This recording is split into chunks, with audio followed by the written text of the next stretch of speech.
Guys, मेरा नाम सूर्यांश त्रिपाठी, आप देख लिटिल साइंस मास्टर 1 2 3। तो आज हम पृथ्वी का निर्माण और पृथ्वी में जीवन का निर्माण कैसे हुआ, आज हम इसके बारे में बात करेंगे। तो जो पृथ्वी का निर्माण हुआ, तो हम सबसे पहले बात करें सौरमंडल का निर्माण कैसे हुआ, फिर तो हमारी पृथ्वी का निर्माण होगा। तो पहले तो जिस स्थान पर हमारा सौरमंडल हुआ करता है, वहाँ पर एक अनगिनत असीम एक बादल हुआ करता था। धूल और हाइड्रोजन और हीलियम गैसों से मिला बनकर और धूल के छोटे छोटे बर्फ के कणों से मिलकर बना एक बादल, बहुत बड़ा बादल हुआ करता था। उसके साइड में हमारे सूरज से 11 लाख गुना एक बड़ा एक स्टार हुआ करता था। स्टार तो एक आयु के बाद स्टार जब वृद्ध हो जाते हैं, तो फिर उनके अंदर का जो फ्यूल, यानी कि फ्यूल के नाम में उसमें हीलियम और हाइड्रोजन होती है। तो हीलियम हाइड्रोजन का जब संलयन बंद हो जाता है, तो वो ब्लास्ट कर जाता है। उसी तरह तो एक समय ऐसा आएगा जब हमारा सन भी ब्लास्ट करेगा और पृथ्वी समेत सारे ग्रह नष्ट हो जाएंगे। लेकिन वो टाइम बहुत दिनों बाद आएगा। तो वह इसी तरह उस तारे के साथ भी हुआ था, वो ब्लास्ट कर गया। तो उससे वो जो ब्लास्ट करते हैं, तो उसको सुपरनोवा बोला जाता है। तो वही सुपरनोवा इस बादल से आके टकराया। फिर जब ये बादल से टकराया, तो बादल के अंदर गुरुत्वाकर्षण बल उत्पन्न होने लगा। जब गुरुत्वाकर्षण बल उत्पन्न होने लगा, तो आसपास की चीज़ें अट्रैक्ट होके चिपकने लगी एक दूसरे के साथ। चिपकते फिर क्या हुआ, चिपकने के बाद उसमें बहुत सारे कण चिपक गए, हाइड्रोजन हीलियम चिपकते हमारे सन का निर्माण हुआ। उसके केंद्र में सन का निर्माण हुआ। फिर उसके बाद जो उसमें धूल के कण थे, वो आपस में टकरा के उनमें भी और कुछ टकरा के क्या हुआ कि ग्रहों का निर्माण हुआ। सबसे पहला जो ग्रह बना था वो क्या बोलते हैं, बृहस्पति था, जो हाइड्रोजन हीलियम गैसों से मिलकर बना था। और जो हमारा सन है, वो भी हाइड्रोजन और हीलियम गैसों से मिलकर ही बना था। फिर उसके बाद हमारे ये मरकरी, वीनस, अर्थ और मार्स जैसे प्लैनेट हुए। अब इसके बाद जो पृथ्वी और मंगल के बीच में एक थिया नाम का प्लैनेट हुआ करता था। ये थिया नाम का प्लैनेट था, ये यानी कि मंगल ग्रह हमारी पृथ्वी से छोटा है थोड़ा, तो मंगल ग्रह के आकार का ही था। तो वो छोटे होने के कारण पृथ्वी और मंगल के बीच में था। मंगल उससे दूर था, लेकिन पृथ्वी पास में थी। जैसे चंद्रमा से सिर्फ 2-3 लाख किलोमीटर दूर ही वो था। उस समय हमारी पृथ्वी के पास चंद्रमा भी नहीं हुआ करता था। तो हमारी जो पृथ्वी थी, वो जब सूर्य का चक्कर लगा, अभी ये याद रखिएगा कि हमारा अभी पृथ्वी में जीवन का निर्माण नहीं हुआ। पृथ्वी अभी सिर्फ एक आग का गोला है। जब वो चक्कर लगाती थी सूर्य का, तो धीरे धीरे पृथ्वी के गुरुत्वाकर्षण बल की वजह से जो थिया नाम का प्लैनेट है, वो पृथ्वी के पास आता गया और आते पृथ्वी से टकरा गया एक बार। जब वो टकरा गया, तो जैसे सैटर्न के पास अभी इस समय रिंग है, उसी तरह कुछ हजार सालों तक हमारी पृथ्वी के पास भी रिंग थी। फिर आपस में वो सारी जो रिंग में जो चट्टान पत्थर थे, वो आपस में टकरा कर हमारे चंद्रमा का निर्माण किए। इस समय तक हमारी पृथ्वी में सिर्फ एक समुद्र हुआ करता था। वो 1900 डिग्री फ़ारेनहाइट में उबलते हुए लावा का था और कोई ज़मीन नहीं थी। फिर अब धीरे धीरे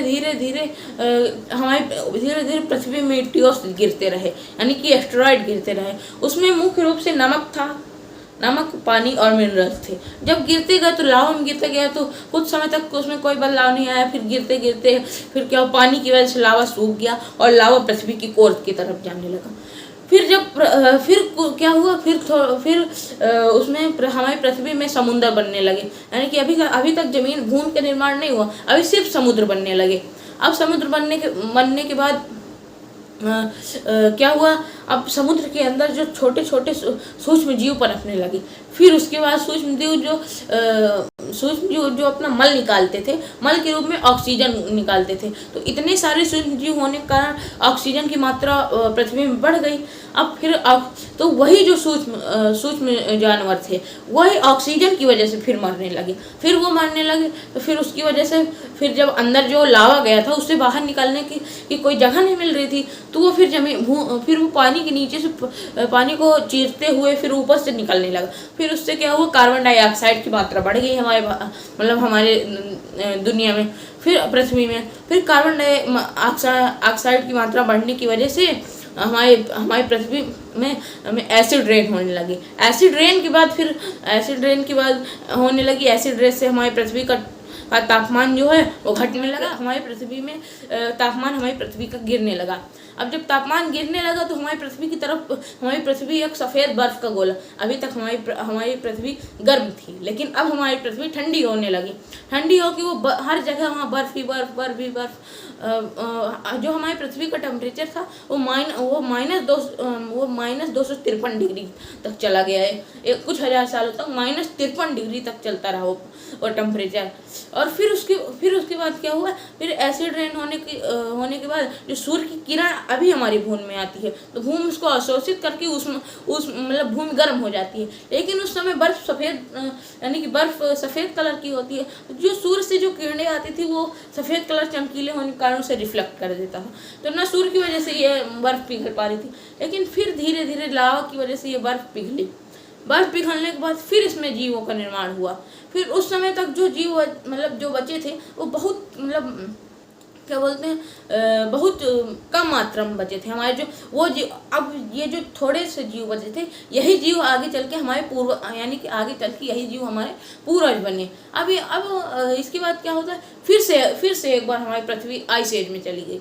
फिर दोबारा बहुत कम बचे, यानी कि नाम मात्र के जीव बचे। फिर इन्होंने प्रजनन करके और कुछ विधियों के द्वारा अपनी जनसंख्या बढ़ाई। फिर धीरे धीरे हमारी पृथ्वी में पेड़ पौधे उगने लगे। एक समय आया था जब हमारे पृथ्वी में 8 से 80 से 100 फीट तक के पेड़, 80 से 100 फीट ऊपर ऊंचे पेड़ होने लगे। फिर धीरे धीरे ये जलीय यानी कि अब वो बड़े होकर जलीय जानवर बन गए, लेकिन अब जल से वो थल में निकलने लगे। अब जब थल में निकलने लगे तो वो मुख्य रूप से 2 भागों में बट गए। एक उन्हें डायनासोर कहने लगा और एक डायनासोर की 2 प्रजाति थी, एक शाकाहारी और एक मांसाहारी। जो साग सब्जी पेड़ मतलब पत्तियां खाते थे उनका आकार बहुत बड़ा हो गया, विशाल हो गया, वो सुस्त हो गए। लेकिन जो शिकार किया करते थे यानी कि दूसरे का, तो वो छोटे रह गए लेकिन फुर्तीले हो गए। तो वो शिकार किया करते थे, लेकिन क्या बोलते हैं 70 से 80 करोड़ सालों तक 20 से 25 करोड़ सालों तक इन्होंने हमारी पृथ्वी में राज किया।